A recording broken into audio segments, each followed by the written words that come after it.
Everyone, this is Sankit Nayak and welcome back हो गया आप सभी का एक और नई वीडियो में। तो भाई साहब, आज हम लोग पढ़ने वाले हैं अ ट्रायम्फ ऑफ सर्जरी, आपके अंग्रेजी की किताब की आपके सप्लीमेंट्री रीडर का पहला चैप्टर। तो भाई विदाउट वेस्टिंग एनी टाइम चलिए शुरू करते हैं। तो भाई इसके ऑथर का नाम है James Harriet. Okay, James Harriet इनके ऑथर का भी नाम है, इधर इनका रोल भी है। ओके, इधर हम आज पढ़ने वाले हैं इसकी चैप्टर एनालिसिस, कैरेक्टर स्टडी करने वाले हैं, इनसाइट्स देखने वाले हैं और 95 क्लब जो स्पेशल स्ट्रैटेजी है वो भी देखने वाले हैं। तो बिना कोई टाइम फॉर चलिए शुरू करते हैं चैप्टर ओवरव्यू से।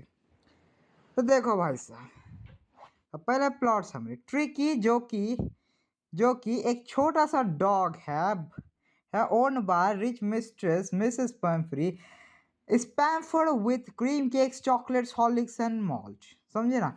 ट्रिकी जो कि एक कुत्ता है, मिसेस पम्फ्री जो कि एक बहुत ही अमीर लेडी है, उनका एक डॉग है जिसका नाम है ट्रिकी। ओके, वो उसको बहुत ज़्यादा ओवर पैम्परिंग, पैम्पर का मतलब होता है ज़्यादा लाड प्यार, उसको उसने बहुत ज़्यादा लाड प्यार किया था। उसको क्या क्या देती थी? क्रीम केक देती थी, चॉकलेट देती थी, हॉर्लिक्स देती थी और मॉल्ट भी देती थी। भाई इतना तो हमारे परिवार वाले तो हमको भी नहीं देते। तो भाई साहब नेक्स्ट आता है उसकी डिटेरियोरेटिंग हेल्थ, क्योंकि उसकी जीरो एक्सरसाइज की वजह से और ओवर फीडिंग की वजह से ट्रिकी ह्यूजली फैट हो गया था, ओवर फीडिंग की वजह से और जीरो एक्सरसाइज की वजह से। और वो कैसा दिख रहा था भाई साहब? आपके एनसीईआरटी में दिया है ऐसा, bloated sausage with a leg at each corner. मतलब जो सॉसेज होता है ना, जो सॉसेज एक मीट का टाइप होता है जो कि ऐसा गोल मटोल सा होता है, उसके अगर 4 पैर निकाल दे तो ऐसा ही दिख रहा था ट्रिकी। ओके, फिर अगर वेट्स मतलब वेटेरिनेरियन जो सर्जन थे हमारे जेम्स हैरियट, हमारे ऑथर ही यहाँ कैरेक्टर थे वेटेरिनेरियन सर्जन का। ओके, उन्होंने देखा था जब ट्रिकी को, तब उन्होंने उनको वार्न किया था मिसेस पेम्फ्री को, जो कि ट्रिकी की जो ओनर थी, उनको वार्न किया था। किस पे किया था वार्न? कि ट्रिकी का जो स्वीट्स है, जो मिठाई वो खा रहा है, उसको कम किया जाए और उसका एक्सरसाइज को बढ़ाया जाए। और उसके बाद जब मिसेस पेम्फ्री जो है वो ट्रिकी का फूड को रेस्ट्रिक्ट करने में, मतलब कम करने में फ्लॉप हो जाती है, तब मेडिकल क्राइसिस आ जाता है। मतलब ट्रिकी की तबीयत बहुत ज़्यादा ख़राब हो जाती है, जहाँ की ट्रिकी अब खाना बंद कर देता है और वॉमिटिंग करने लगता है। बस उल्टियाँ हो रही होती है उसको, और पैंटिंग मतलब हाँफ रहा होता है। ओके, हाँफना, पैंटिंग मतलब हाँफना, तो हाँफ ही रहा होता है। तो ये सब यही है।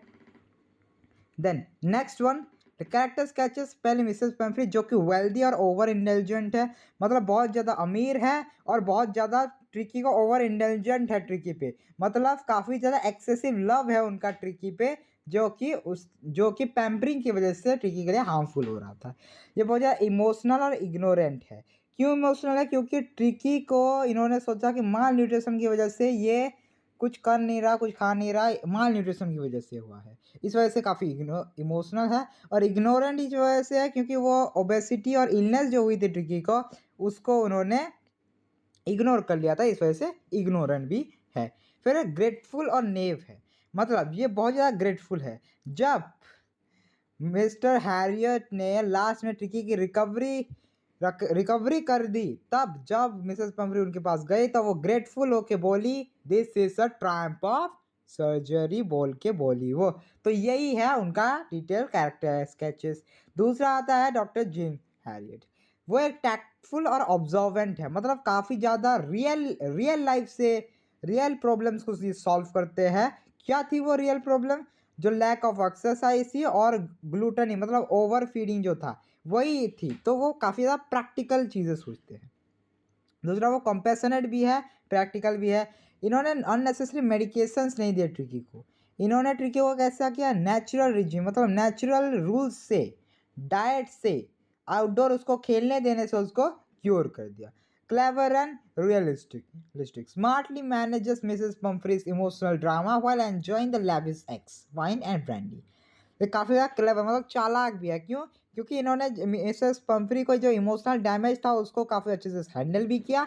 और उसके बाद जब जो एग्स 2 दर्जन जो एग आ रहे थे उनका हॉस्पिटल में ट्रिकी के लिए, जो वाइन आ रही, जो ब्रांडी आ रही थी, वो खुद ही पी दे रहे थे भाई साहब। खतरनाक आदमी है एकदम। फिर आता है tricky transformation journey.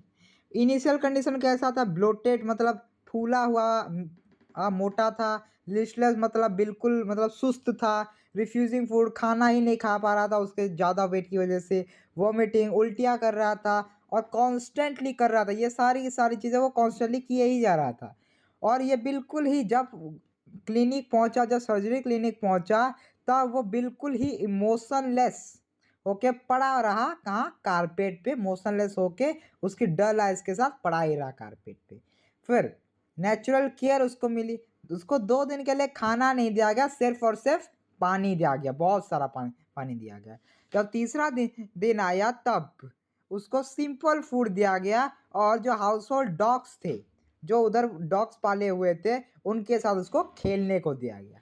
Then final recovery कैसी हुई, ये वो एक बहुत ही ब्लोटेड सॉसेज जैसा बन गया था। उसको फ्लेक्सिबल लिथ मतलब बहुत ही अच्छा से, मतलब जो बहुत ही एक्टिव हो। हार्ड मसल मतलब जो उसके शरीर में ज़्यादा मांस अभी नहीं बचा था, एनिमल बन गया था। सिर्फ और सिर्फ 2 हफ्ते में इतनी ज़्यादा इंप्रूवमेंट आ गई थी। देखो सोचो भाई साहब, bloated, listless, refusing food, vomiting constantly से लेके लास्ट कंडीशन कैसी आई थी, हार्ड मसल्ड, फ्लेक्सिबल, लिथ हो गया था वो सिर्फ और सिर्फ 2 हफ्तों में। क्यों? क्योंकि उसको वो नेचुरल केयर दी गई थी जो कि उसको चाहिए थी। और वो क्या था actively jostling for food and chasing rats with the dog pack. जो डॉग पैक मतलब जो उसके दोस्त थे उधर, डॉग पैक मतलब जो उधर काफ़ी सारे उसके दोस्त, तो काफ़ी सारे जो उधर लोग थे, उनके साथ वो क्या कर रहा था, फूड को जॉसल मतलब फूड को छीन छीन के धक्का मुक्की होके खा रहा था। फिर रैट्स को चेस कर रहा था, मतलब चूहों को दौड़ा रहा था भाई साहब। खतरनाक, बिल्कुल ही बिल्कुल ही। फिर अब देखते हैं की numerical takeaways. 14 days fortnight of hospitalization. Fortnight का मतलब होता था 14 दिन। ओके, इसको देखो ऐसा कैसा इसको ठीक किया गया, क्या हॉस्पिटल में रखा गया? बिल्कुल भी नहीं। डॉक्टर हैरियट ने हॉस्पिटलाइज किया ट्रिकी को सिर्फ एक फोर्टनाइट मतलब 14 दिनों के लिए और मिसेस पेम्फ्री से उसको अलग रखा ताकि वो उस ओवर फीडिंग एनवायरनमेंट में, मतलब जो जिधर वो बहुत ज़्यादा खा रहा था, उस एनवायरनमेंट से दूर रहे। इस वजह से उसको बिल्कुल ही दूर रखा और मिसेस पेम्फ्री से 14 दिनों के लिए। और उसके पास आज ना ही कोई सर्जिकल इंसिजन लिया या ना ही कोई मेडिकल पिल लिया, मतलब सर्जरी नहीं की उसकी, कोई मेडिसिन भी नहीं दी उसकी। सिर्फ उसको प्योरली कंट्रोल्ड डाइट से, बहुत ज़्यादा प्लेंटीफुल वाटर से, प्लेंटीफुल मतलब इनफ वाटर से, और जो फेलो डॉग्स मतलब उधर जो डॉग्स थे उनके साथ सोशल इंटरेक्शन की मदद से उसको केयर किया गया और उसको ठीक किया गया। अब देखते हैं भाई साहब, अब देखो इधर आयरनी क्या है भाई साहब, इधर एक आयरनी छुपी हुई है। The title, A Tramp of Such, is deeply satirical and ironic. Mrs. Pumphrey believes that Tricky underwent a high-tech surgical procedure to survive his critical illness. In reality, no surgery took place at all. The true triumph was Dr. Harriet's human psychology, common sense, and strict routine over blind, foolish indulgence. मतलब जो tramp of surgery मतलब Mrs Pomfrey ने क्या सोचा था कि उसकी surgery हुई, ट्रायम्फ ऑफ सर्जरी बोला था, मतलब वो सोच रही थी उसकी एक हाईटेक सर्जरी हुई, सर्जिकल प्रोसीजर हुआ और इस वजह से वो उस क्रिटिकल इलनेस से निकल पाया ट्रिकी। लेकिन रियलिटी में ना ही कोई सर्जरी हुई ना ही कोई मेडिकेशन हुआ। सिर्फ डॉक्टर हैरियट की जो ह्यूमन साइकोलॉजी के ऊपर बिलीफ थी, उनकी जो कॉमन सेंस थी, that is not so common, उनका जो स्ट्रिक्ट रूटीन था ट्रिकी को लेकर उसने सफलता दिलाई। उन्होंने कोई भी ब्लाइंड या फुलिश इंडल्जेंस मतलब ओवर पैम्परिंग मतलब बहुत ज़्यादा मतलब ऐसा नहीं किया उन्होंने कि खाना दिया ऐसा दिया, ओवर पैम्परिंग ज़्यादा लाड़ प्यार नहीं किया।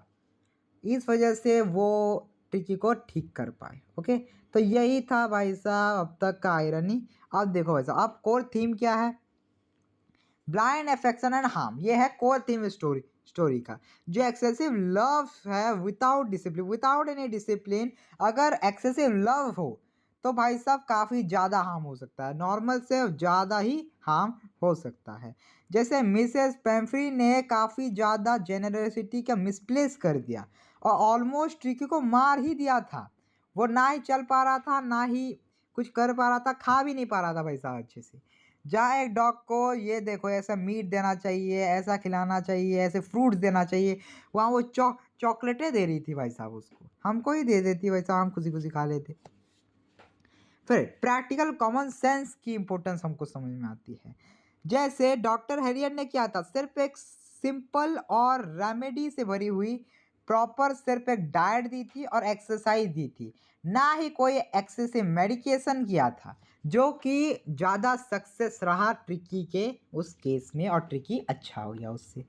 देन था ह्यूमर और जेंटल सटायर की इम्पोर्टेंस हमको पता चली, समझे। मतलब डॉग्स जो है, ये इमेज शायद मैं अपलोड करना ही भूल गया हूँ, सॉरी भाई साहब, माफ़ कर देना। तो भाई साहब आप देखो, ब्रिटिश ह्यूमर उन्होंने दिखाया, उसको ब्रिटिश ह्यूमर से बनाया है जेम्स हैरियट को। क्यों ब्रिटिश ह्यूमर से बनाया? क्योंकि वो ब्रिटिश है भाई साहब, अब उसमें हम कुछ कर नहीं सकते। Quack subtly मॉकिंग wealthy upper class absurdities and PAT obsession. मतलब पैट को लेके ज़्यादा ऑब्सेस्ड हो जाना, पैट को बहुत ज़्यादा लाड़ प्यार करना, और जो अपर क्लास जो वेल्दी लोग ज़्यादा करते हैं, जो ज़्यादा लाड़ प्यार करना, ज़्यादा खाना देना, वो उसकी डिसएडवांटेज उन्होंने बहुत ही अच्छे से डिस्क्राइब की है यहाँ। या की वोकैब मैंने यहाँ दे दिया भाई साहब, आप यहाँ काफ़ी अच्छे से इसको पढ़ सकते हो। हाई वोकैबुलरी मैंने अटैच कर ली है, कॉन्टेक्सचुअल मीनिंग दे दी है कि चैप्टर में उसका क्या मीनिंग है उसका भी दे दिया है, सिर्फ मीनिंग नहीं दिया, चैप्टर की मीनिंग दिया है। फिर बोर्ड एग्जाम में क्वेश्चन फोकस कहाँ रहना चाहिए, कैसे क्वेश्चन पे उसको यूज़ करना चाहिए, ऐसा दिया है। ये जो हाई पीवाईक्यू का मतलब यहाँ है कि वो काफ़ी ज़्यादा पीवाईक्यू में यूज़ होगा, पीवाईक्यूज़ में काफ़ी ज़्यादा यूज़ होगा। लेकिन मीडियम का मतलब क्या है? मीडियम का मतलब बहुत ही कम यूज़ होगा पीवाईक्यूज़ में। देन नेक्स्ट आता है आपका स्पेशल क्लास 10 बोर्ड एग्जाम का 95 क्लब स्पेशल टिप्स। ओके, देखो भाई साहब, जो कीवर्ड्स मैंने दिए हैं उसको हमेशा यूज़ करना, जैसे blind affection, bloated sausage, tactful intervention, gluttony, regime and irony title. मैं नहीं बोल रहा हूँ कि इन सब वर्ड्स को रट लो, इन सब फ्रेजेस को रट लो, नहीं। आप अगर क्वेश्चंस में राइट करते करते ये देख देख के भी लिखोगे ना, पहली बार देख के लिखा, दूसरी बार भी देख के लिखा, अगली बार क्वेश्चन में ये यूज़ करने की बारी आएगी तो आपके मन में कोई और वर्ड आएगा ही नहीं, ये वाला आएगा। तो इसी वजह से वैल्यू बेस्ड क्वेश्चन का एंगल देखो। जब मिसेस पेम्फ्री से पूछा गया कि क्या मिसेस पेम्फ्री एक अच्छी ओनर है, क्या उनकी लव जो है वो जेन्युइन था, या क्या उनकी एक्शन जो था वो फुलिशली डिस्ट्रक्टिव था, क्या उनका एक्शन सही था अपने हिसाब से कि वो एक ओनर है, इस वजह से उसको पेट को प्यार कर रही थी काफ़ी ज़्यादा, इस वजह से उसका पेट बिगड़ गया, उनमें उसकी कोई गलती नहीं है, या वो बिल्कुल ही फुलिशली डिस्ट्रक्टिव बिहेवियर कर रही थी उनके पेट के साथ। कमेंट्स में इसका आंसर आपके हिसाब से क्या है लिख लेना, और प्लीज़ भाई साहब कमेंट में इसका आंसर लिखना, अपने पॉइंट ऑफ व्यू के साथ लिखना, बस थोड़ा बहुत शॉर्ट पॉइंट्स में लिख देना, मैं समझ जाऊंगा। कैरेक्टर कॉन्ट्रास्ट देना, कैरेक्टर कॉन्ट्रास्ट क्वेश्चंस देना कि या मिसेस पेम्फ्री क्या इमोशनल थी काफ़ी ज़्यादा, क्या डॉक्टर हैरियट क्या काम थे, प्रैक्टिकल थे, टैक्टफुल डिसीजन मेकर थे, ऐसे क्वेश्चंस पे काफ़ी ज़्यादा ध्यान देना। और फिर आइडेंटिफिकेशन में तो बहुत ही अच्छे से देखना कि जैसे आई कहाँ रिफ़र कर रहा, आई यहाँ जेम्स हैरियट को रिफ़र कर रहा है, जो कि यहाँ इस चैप्टर में ऑथर भी है, कैरेक्टर भी है। ये भी आपको पूछ सकता है कि क्या वो ऑथर और कैरेक्टर सचमुच है, क्या ये एक स्टोरी अच्छी बिल्कुल सच कहानी है या थोड़ी झूठी वाली है, ओके, या इसमें कुछ झूठ मिला हुआ है, या ये मिक्सचर है। तो ऐसे क्वेश्चंस भी इधर आ जाते हैं। तो भाई साहब आज की क्लास यहीं पे एंड करते हैं। तो इस क्वेश्चन का जवाब जरूर दे जाना कि भाई मिसेस पंफ्री एक अच्छी ओनर है या नहीं। तो भाई आज के लिए एंड करते हैं इस क्लास को। 95 क्लब टिप्स आपको अगर अच्छी लगी है तो भाई साहब चैनल को कर देना लाइक, चैनल को कर देना सब्सक्राइब, और भाई मैं मिलता हूँ आपसे नेक्स्ट वीडियो में, तब तक के लिए गुड बाय, जय हिंद, जय भारत।